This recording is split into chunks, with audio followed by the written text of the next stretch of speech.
Amen.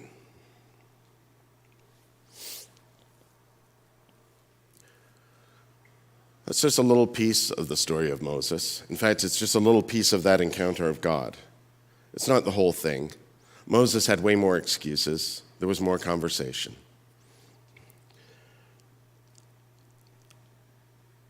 Remember Moses? Do you remember the story of Moses? Let me just clarify that for a second, because I think this is one of those moments where our understanding, our perception of a biblical character may have been colored a little bit by something else. Let's be absolutely clear. There's nothing in the Bible to indicate that Moses looks even remotely like Charlton Heston.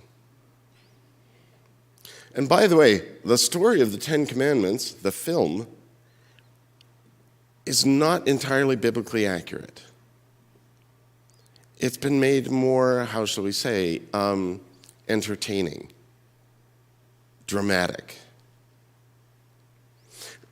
Very much like, by the way, very much like The Sound of Music.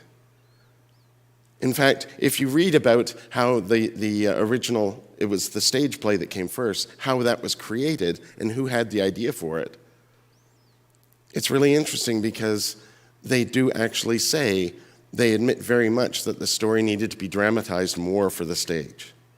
It wasn't dramatic enough. You would think that finding your way out of Austria just as the Nazis were starting to occupy it would be dramatic enough, but apparently it needed to be more dramatic for the stage. You would think that the story of Moses having to go to Egypt would be dramatic enough,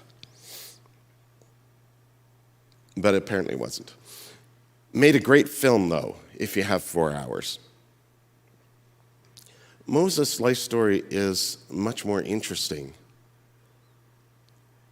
if we just step away from that image we have of the very powerful presence of Charlton Heston, because there's no indication that Moses was like that at all. In fact,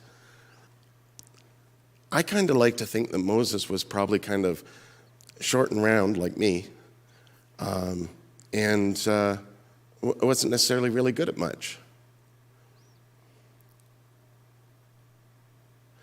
Does that create a slightly different picture of this character for you? Because, here's what happened, right? You probably know the story of how Moses, he was born to slaves in Egypt, and you probably know from Sunday school, because we love to tell this story in Sunday school, how Moses was hidden in a basket on the river, and the daughter of the Pharaoh finds him and decides to bring him into the palace, to live in the palace. And he becomes like a second son. So he grows up in this privileged space, but his own people are the slaves that provide it. And eventually, he comes to understand that. And as you might expect, he has a little bit of an issue with that. And the first story we hear about how he has a little bit of an issue with that is that he sees an Egyptian beating a Hebrew slave, and he kills him. He responds in anger and with rage, and he kills him. And then he buries the body in the sand so that no one will know. That's how the story actually goes in the Bible. But then, worried that the Pharaoh will find out, he leaves. He's not thrown out. He actually escapes before the Pharaoh can do anything. And he wanders for a bit. He's obviously lost. He thought he was this, and then he realized he was that, and who am I? And he's wandering around. He ends up in Midian, where he is welcomed.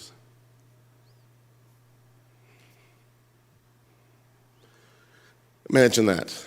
Somebody who's a refugee from a foreign land. He is welcomed in Midian. In fact, he finds a life there. He finds a wife. He has children. He gets a job. And he has a life. And it's great. He's keeping sheep. Something that he can actually do. And then there's this burning bush thing. And God says, I want you to go back to that place that you left in your distant past, that's far away. And here's what I want you to do. I want you to free all of the Hebrew people. Just tell Pharaoh to let them go, and you lead them out of Egypt. If you were Moses, what would you say? Because I'm pretty sure that my first words would be, well, after no, would be me and what army?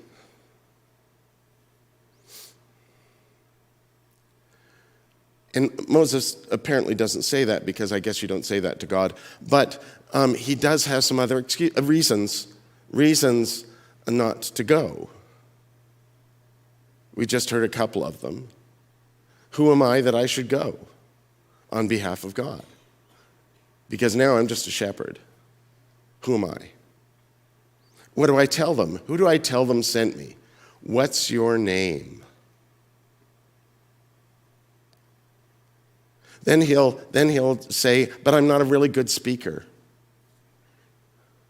God's response to that, by the way, is take your brother Aaron, he's pretty good. You'll meet him out in the desert. He's coming to find you. Moses finally concedes and decides to go. But let's be absolutely clear that Moses' first response to God's saying, you need to go and free the people, Moses' first response was not, yes, I will go. Because why would he? Why would he want to go? He left all that in the past. It's far away. It doesn't concern me now. I have a nice life. It's peaceful. I have peace in my life. Why would I want to ruin that?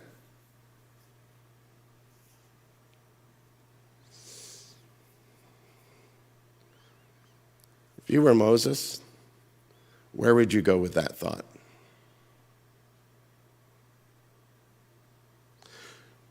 Because lots of us would go, that's on the other side of the world practically. Well, actually to Moses, that was the other side of the world. Midian is far away from Egypt.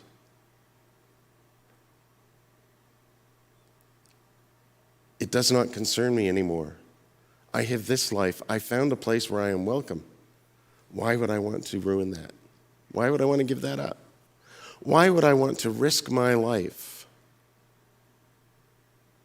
and go back to the place where I know I'm not only not welcomed, I could be killed? Well, it turns out, in the meantime, by the way, that the Pharaoh, the person who had been Pharaoh when all of that happened, had died. There was a new Pharaoh. And it was not Yul Brynner. But at the very least, there was cause for Moses to think, maybe I'd be a little bit safer.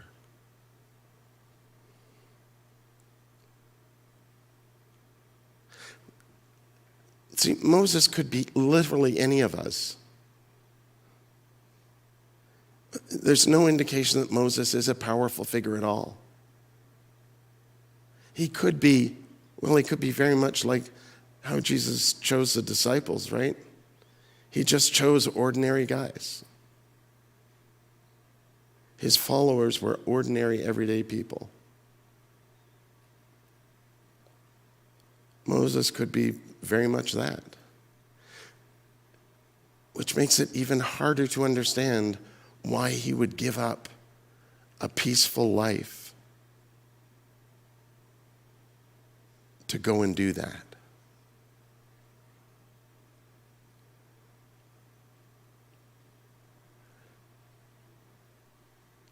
Is it hard to understand that?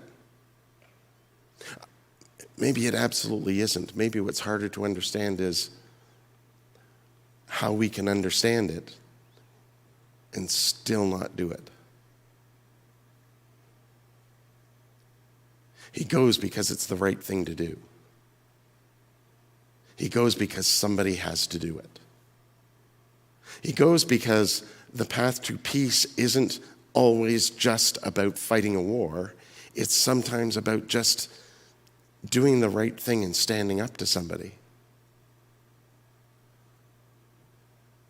Sometimes it's about sharing stories and trying to understand. Conflict is sometimes necessary. But what's even more important is how we manage that conflict, how we address it, how we participate in it.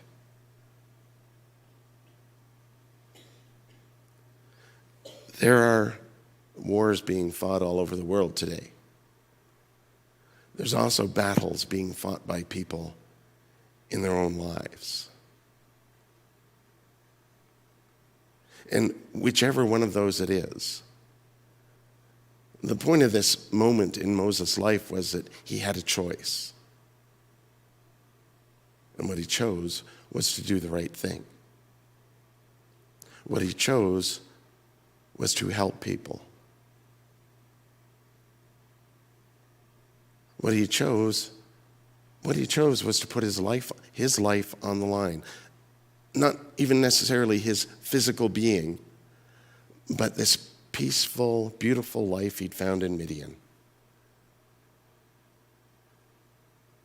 In order to stand up to oppression and help people get out of it. Help people, other people, find that same kind of peaceful life that he'd found. See, I think also in doing that, Moses discovered a greater peace. There's a greater peace, a greater sense of wholeness than just finding something that's right for yourself. And that's being able to find what's right for the community of people around you, not just family and friends, but for the world in which we live. There's a lot of different ways that we find that. And sometimes it's through war. Sometimes it's through finding a way to have conversation. Sometimes it's finding a way for people to better understand each other. But whichever way is necessary, it begins when hearts are changed to understanding how important it is to find that peace that comes from the wholeness of our connectedness to the world around us.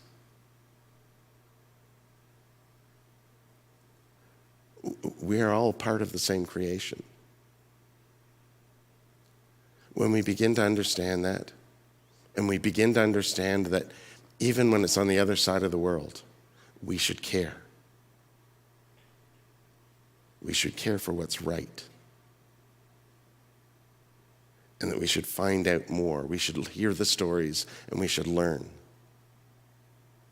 And find out what it is we can actually do